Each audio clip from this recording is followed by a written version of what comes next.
Hey, Logic Pro is packed with some seriously powerful synths.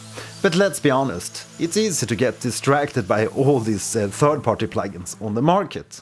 But in this video I want to take a step back and shine a light on all these wonderful, almost overlooked synths that's available in Logic Pro and that you already own.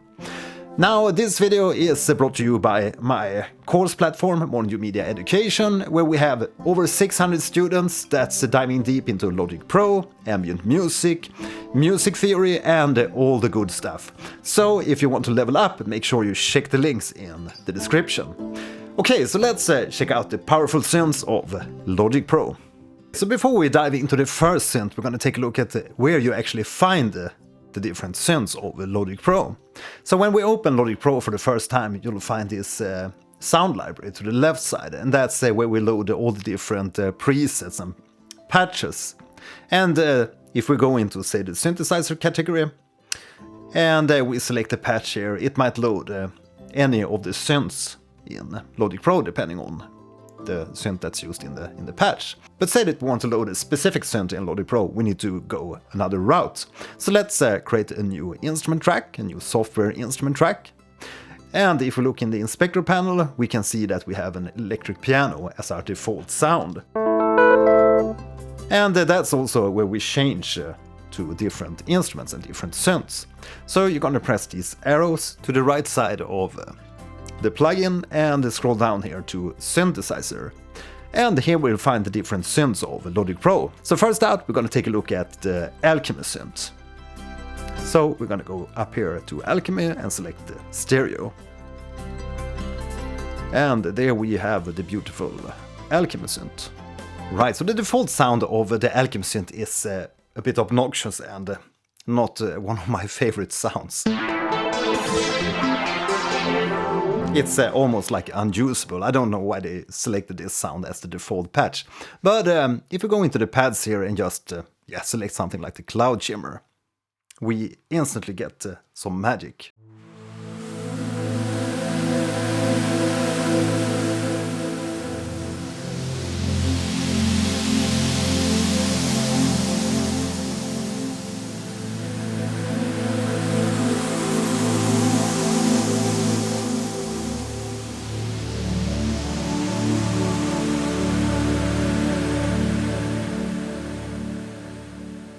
Yeah, isn't that nice?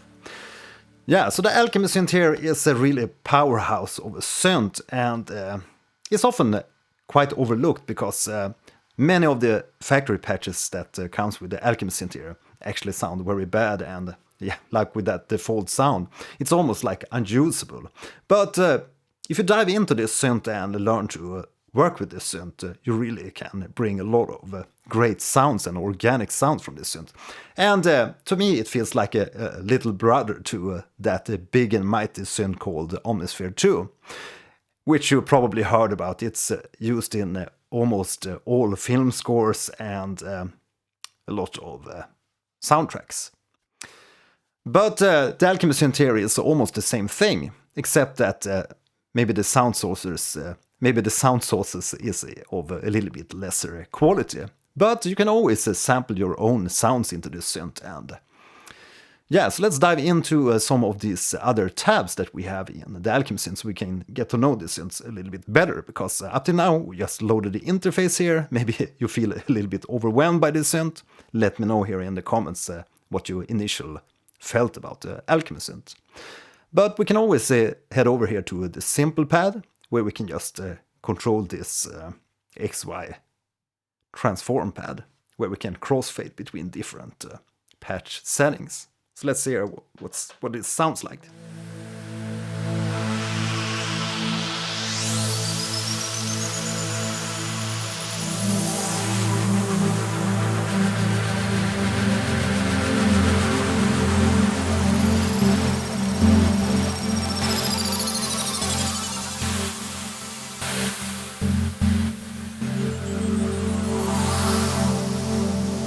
So you can hear, you can bring out different soundscapes within the same sound, so to speak, because moving across this transformation pad will transform the sound in various ways.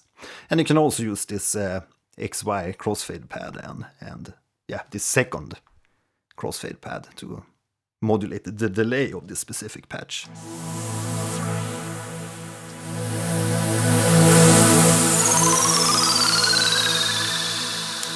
And really head into space.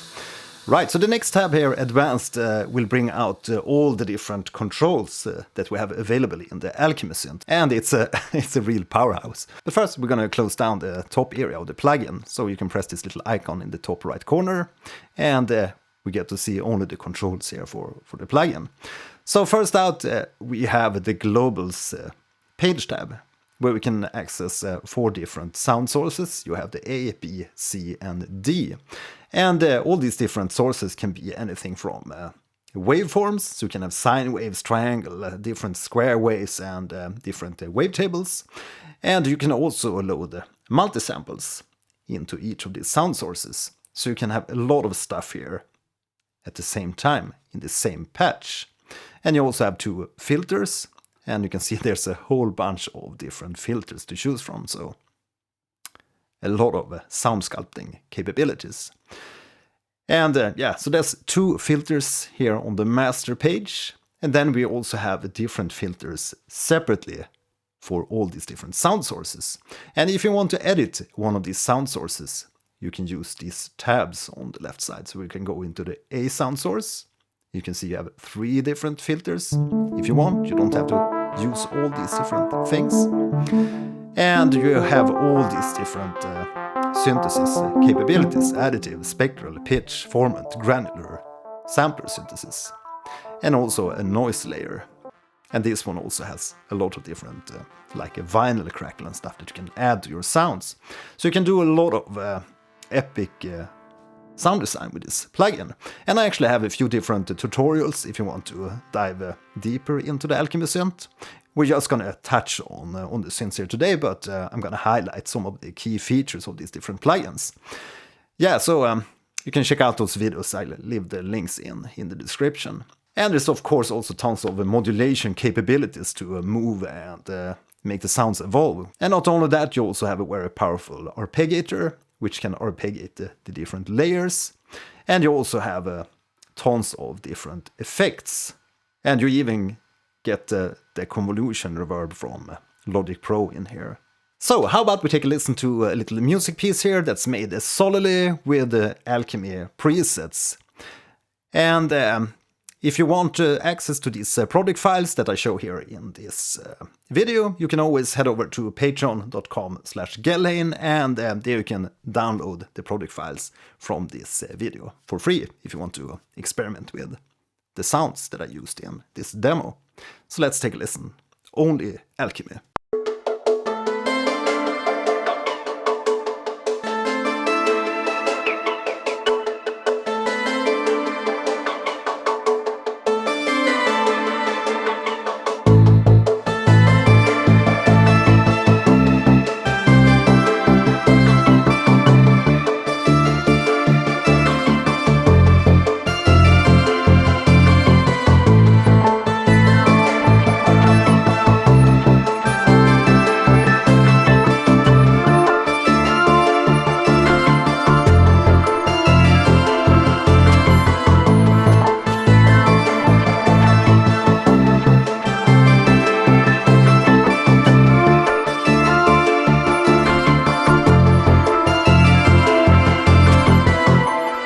What do you think about the sounds? Let me know here in the comments. I feel you can get some really nice sounds from the Alchemy Synth, especially if you have a polyphonic Aftertouch keyboard like this Xkeys that I got from ESI.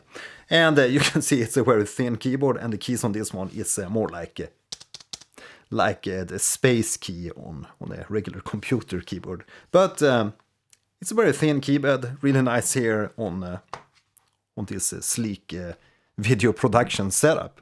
And it also features Bluetooth, but in particular I really enjoy that it features Polyphonic Aftertouch. Okay, so let's demo Polyphonic Aftertouch here. Let's select the patch called Sun Glitters Pad, and as you can hear when I press down the notes here, the harder I press, we will start to trigger a kind of gating effect. So that's like a normal pad, and then we press harder on the keys.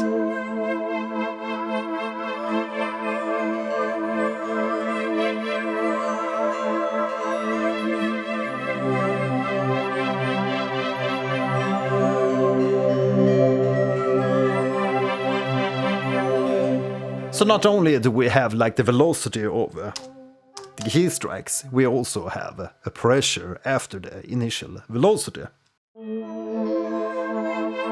which is really nice to add extra expression.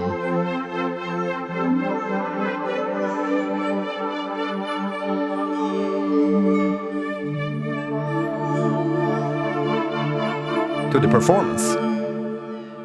And of course, we're going to dive deeper into using more advanced MIDI like MPE, which stands for MIDI Polyphonic Expression, in Logic Pro here on my channel. So make sure you subscribe to my channel if you want to learn more Logic Pro and more about MIDI. Okay, so in what type of genres and context would we be using the Alchemy Synth? I feel it works really great in cinematic music where you need these lush kind of pads and upfront sounds. So it's going to be great in EDM music, any type of hip-hop music, and basically any type of genre. And also really great for textures in ambient music. So don't be afraid to discover the sounds and capabilities of the Alchemy Synth. And I highly recommend you check out my other tutorials on the Alchemy Synth to learn more and discover more of this excellent synth. Okay, so now let's head over to our next synth in Logic Pro, the Retro Synth.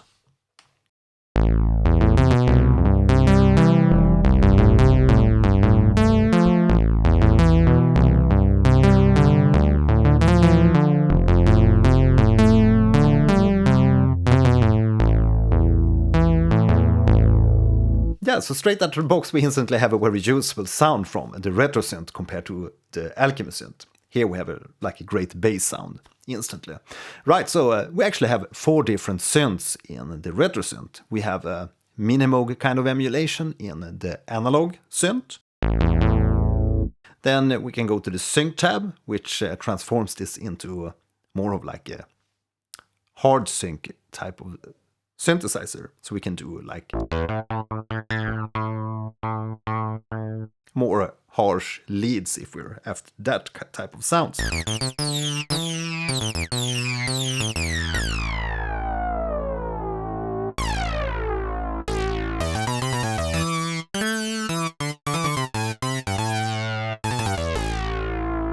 Then there's the third tab, Table, which transforms this into a kind of a wavetable synth. I think if we look at the color scheme, it looks like the PPG synth, if you're familiar with that synth.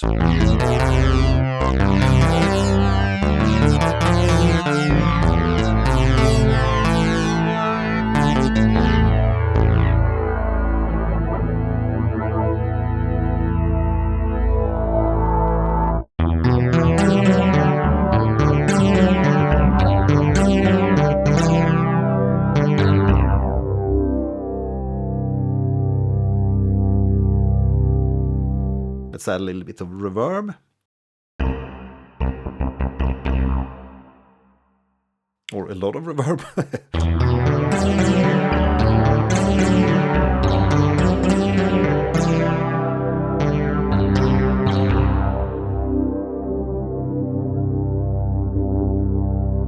And there's tons of different tables in here. Let's try Overblown Waves.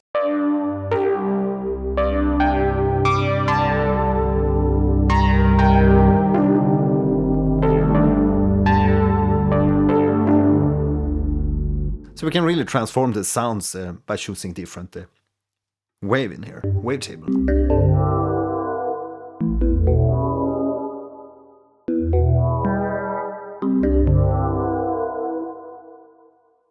Let's try retro sine wave.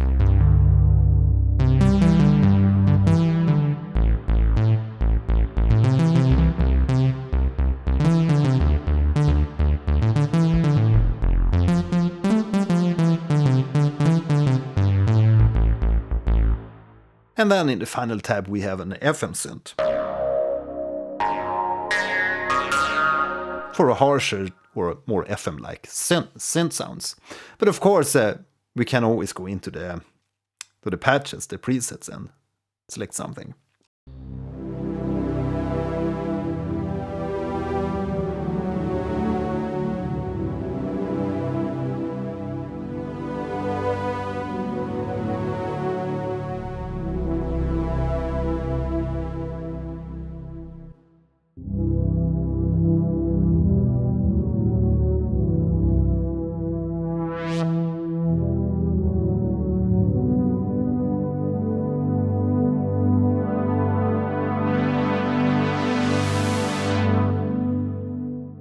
Yeah, so there's some really sweet sounds in there, and if you're after those fat kind of analog Moog kind of sounds, I can definitely recommend exploring the retro synth.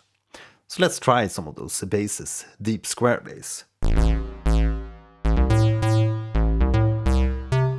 Let's get rid of a little bit of that reverb, because the sounds get kind of metallic with the reverbs.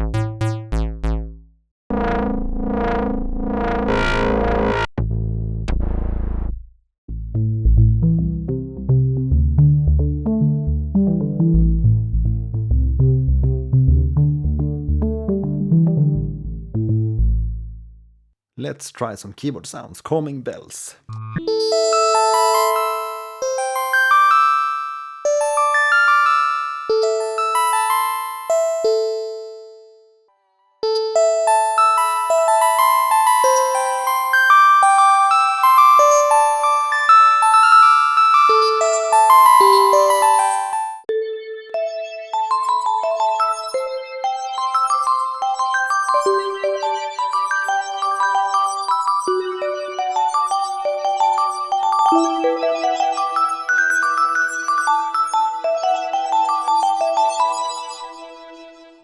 So you can hear there's really a lot of like high end and high fidelity in these sounds in this synth.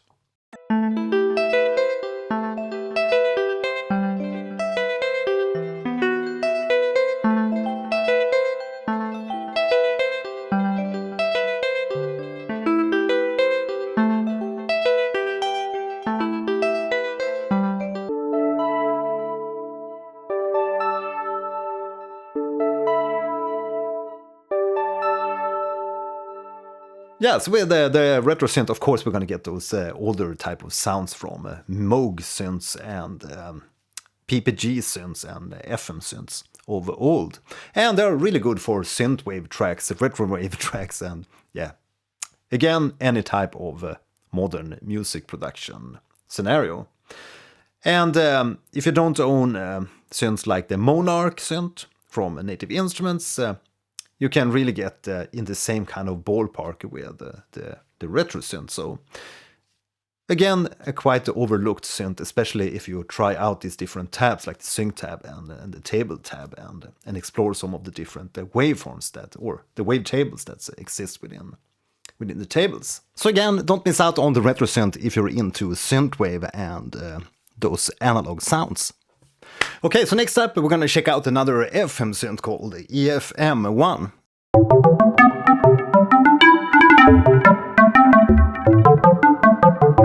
But there's actually tons of great presets in here.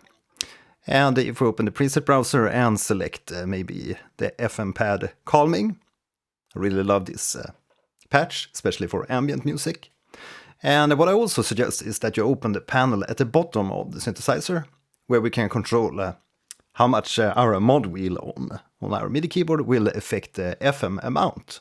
So let's just drag this a little bit to the side so we can modulate the FM here of the synth with the mod wheel. Which will move this middle parameter, the FM here, with the mod wheel.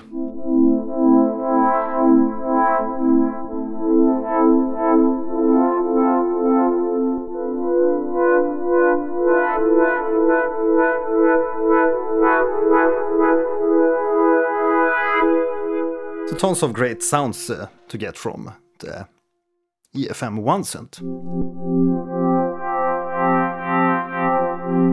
It's a really beautiful glassy kind of pad.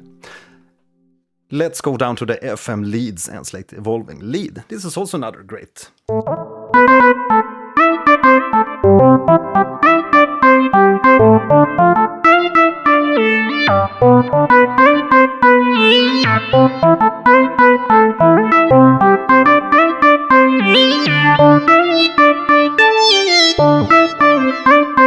Another cool lead sound. Let's go to FM keyboards, church organ.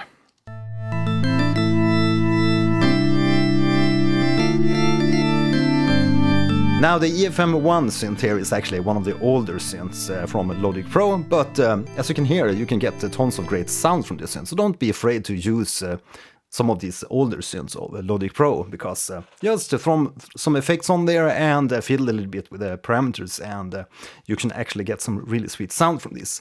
And I actually use this EFM1 synth even to this day for some like ambient pad sounds.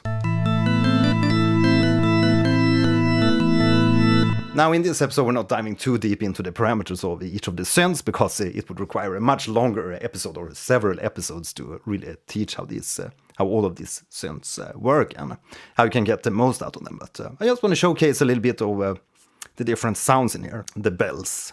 That's actually what FM is really good at, bell sounds.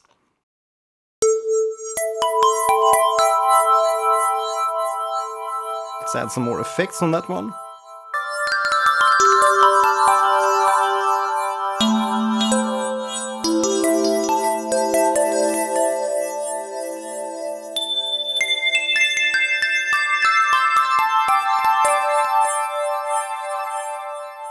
It's a really glassy and wonderful tone. Right, so that's the EFM1 synth. So if you're after like lush pads or FM pads and bells, definitely try out the EFM1 synth. Okay, so next up we're gonna look at the ESE, the Ensamble Synth. This is also part of the older synth suite of Logic Pro.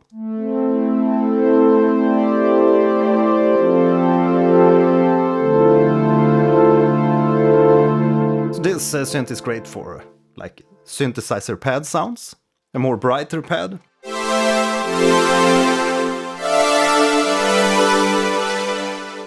Let's head over to ESM, which is a monosynth.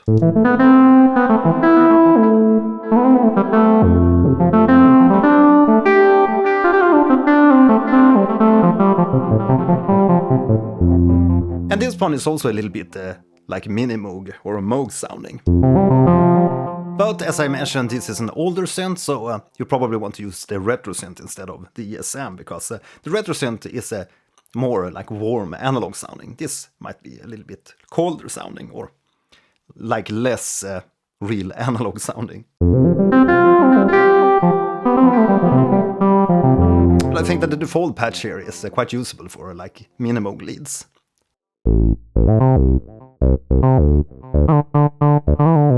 Next up we have the ESP, which is a polyphonic synth, also from the older Logic Pro suite of sounds.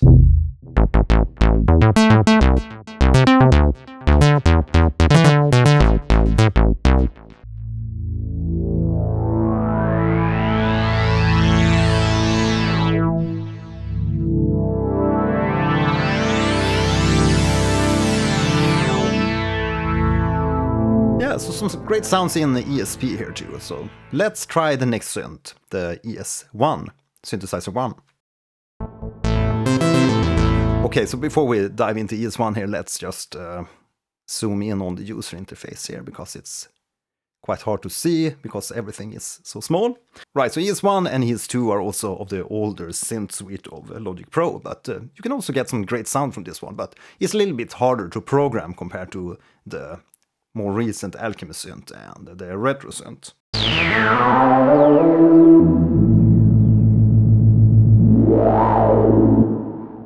Sneaky synth. Let's try some of the pads. The high voltage carpet.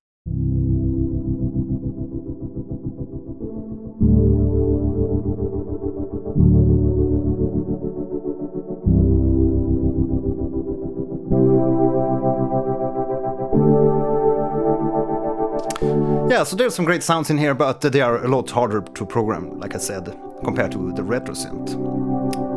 It's like a weird kind of user interface design back in the day when they were creating these older plugins.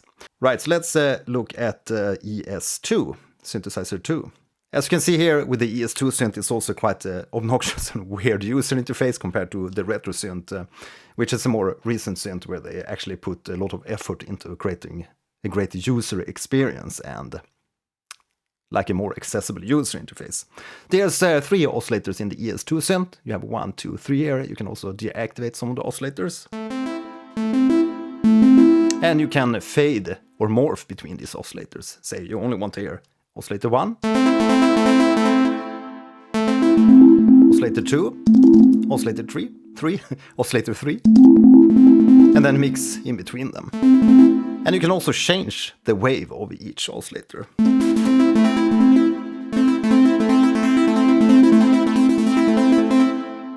And if you set it to sine, you can also right-click the sine wave or the sine oscillator and change this to some other oscillator. Maybe let's try glass.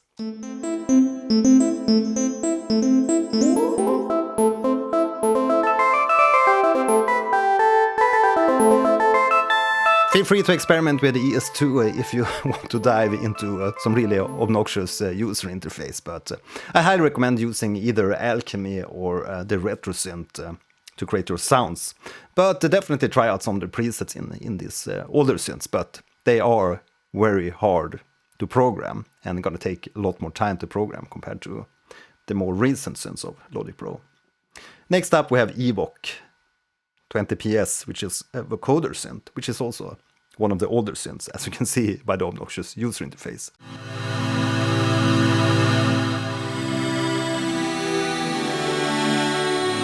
To really hear the effect of a vocoding synth, we actually need some audio to feed into the vocoder. So first I'm gonna record a pass of just some rhythmic vocals. Ba ba ba ba ba ba ba ba ba ba. And next up we're gonna feed that into the vocoder synth. So we're gonna go into the analysis input and we're gonna select the audio 1, which is our audio track, and we can actually mute this track. And you need to set the signal input to VOC, and you can adjust the level here to something suitable like -10 dB. And now we also need to play some kind of chords or notes on this vocoder track in order to hear something.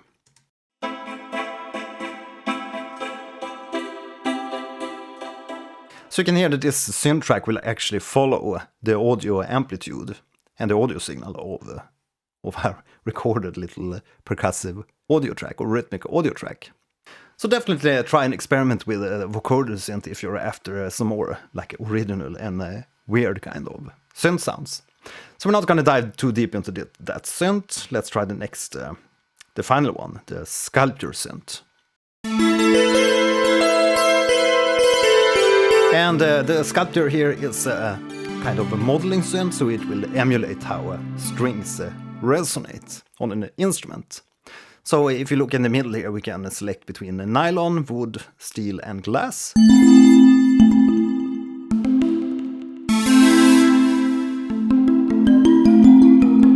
And we can of course also morph between these different resonators.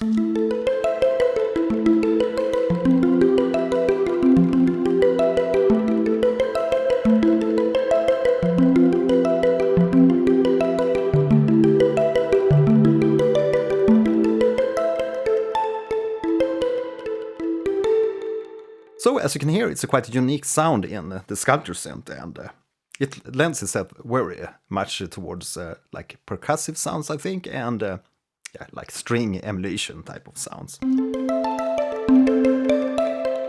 But I actually like using the Sculpture Synth for percussive sounds, so let's add an arpeggiator.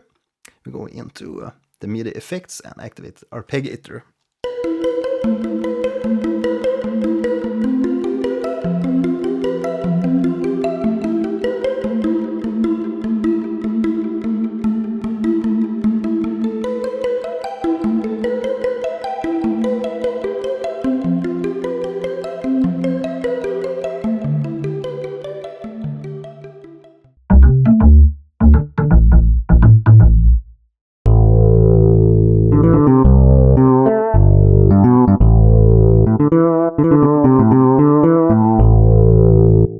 Yeah, so depending on what kind of sounds you're after, if you're more into realistic sounds, you're probably going to use the sampler with some sampled fretless bass. But if you're after a more like unique and more synthesized type of sound or a physical model type of sound, I can definitely recommend using the Sculpture Synth. But as I mentioned, I'm using this more for like percussive sounds and often in a combination with an arpeggiator. So again, a very glossy sound, or digital kind of sound. but very unique texture.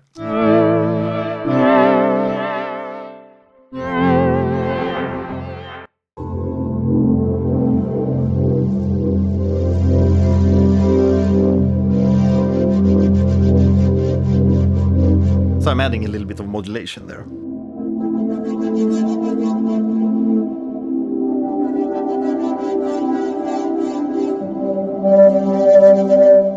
Okay, so among the synths we tried here today, let me know in the comments which one is your favorite. And personally, my favorite in the Logic Pro suite is definitely the Alchemy Synth, because it's such a versatile synth and the user interface is actually miles better than some of these older and obnoxious synthesizers. But again, let me know in the comments which is your own favorite. Okay, so I hope you liked this introduction into the synths of Logic Pro, and any type of questions, let me know in the comments. And if you want to learn more about these synths and using Logic Pro, feel free to sign up to my Logic Pro course at edu.morningdomedia.com. Okay, so that's all for this episode. See you in the next one. My name is Mattias. Bye.